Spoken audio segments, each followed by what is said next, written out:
شف التراب عن التراب الحر فارتبكت دموع.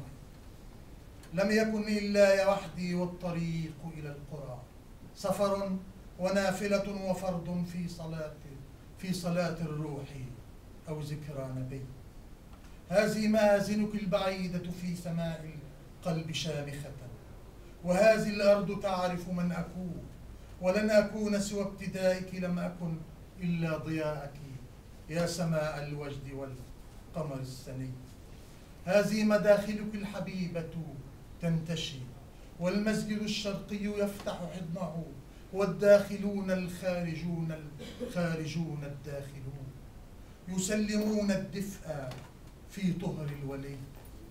ما مر في هذا الطريق سوى الصديق، وبسمة بالطيب فاغمة، وأنسام من التاريخ قادمة، تثير كوامن الأشواق، تبعث زهرة همنا بها، ترتد من عبق قصي، والدرب مشدوه إلى وقع أثير، والمدى في الروح عزب من حقول الحنطة السمراء.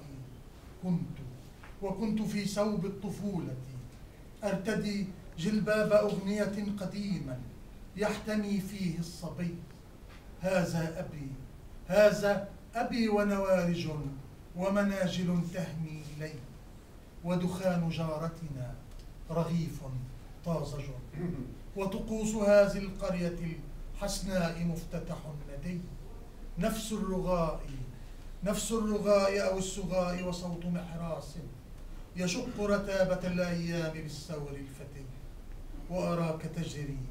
وأراك تجري عندما انتفض الصراخ ونوحت أمي علي.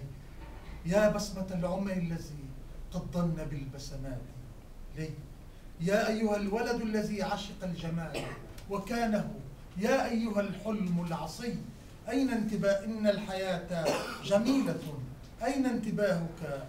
قد تموت إذا انتظرت أمام جبار عتي. والثور منطلقا يسير الأرض يرتجل انتقاما كالغبي. يا أمنا يا أم لا تتخيلي، يا أمنا يا أم لم يكن اضطرابك غير ناقوس يدق بنبض قرآن لدي.